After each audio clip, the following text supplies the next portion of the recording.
I was educated in the early 70s and we had the oil crisis. That was the thing to do, to look to a more ecological, sustainable architecture. I sort of did that with the very first. And we sort of, it was a strategy. There is a very famous art museum in Scandinavia called Louisiana in Denmark. And it is part man-made, but what people always remember is the views of the trees and of the strait on the water. So when we got commissioned, they said, can you do that on the cheap for us? And we said, yes, we can, because we'll do like a very simple concrete structure and we hide that behind earth. And then we do something complicated on the side. Then people always believed that we could sort of merge architecture with nature.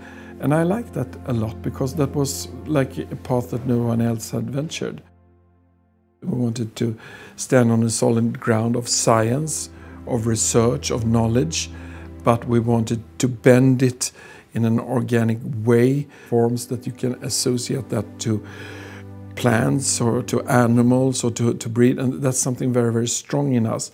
So we wanted to walk down that line, and the first sort of conscious effort in that direction was the air traffic control tower in Stockholm Airport, which we sort of devised as two birds leaning backs to backs and surveying the air surrounding the airport for any dangers. A white paper could be the most strict thing, but if Picasso makes a very simple line drawing on it, it gets very elevated. So usually our compositions are very simple, and then we try to do something that's very clear-cut on it. Jim Morrison used to say, I'm the lizard king, I can do anything. And I think that's what holds true for the office too. We can do anything, and we'll do it slightly better than our colleagues. That's our feeling of it, which does not have to be true, but that's our feel for it. Sometimes we can do very, very minimal things. I think we've done a villa that's not been published, which basically is like just one wall. And we do things like the Aula Medica, which is very complex geometry. But usually we sort of stick with one or two materials, and then we try to make the most out of them, tweak it, tweak it, tweak it.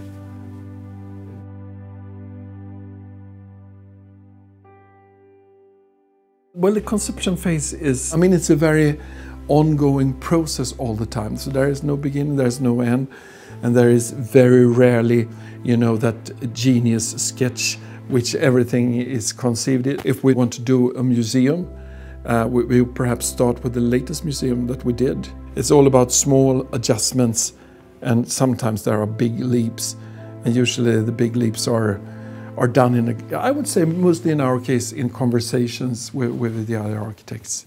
We got a very collective way of working. So, it's an environment of things, and it's not, the pure design from one person, but I do have to navigate this.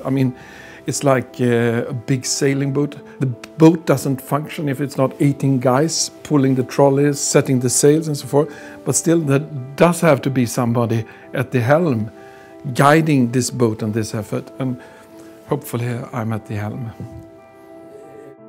We actually wrote a book, me and a colleague, which is called What is Architecture? 100 Questions.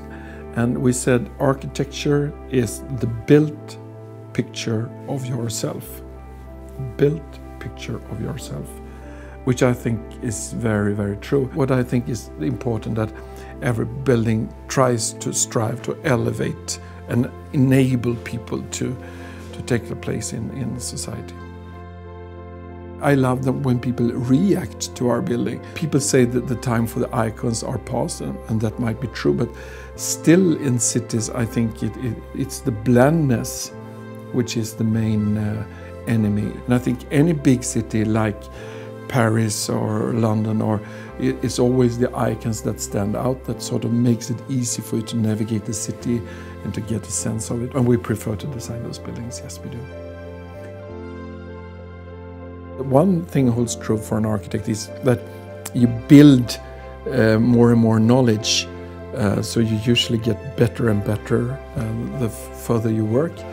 And I think that we have the best of our work still ahead of us. I truly believe that, and that's why I work all the time, in order to finally deliver something that you even might take notice of in Paris.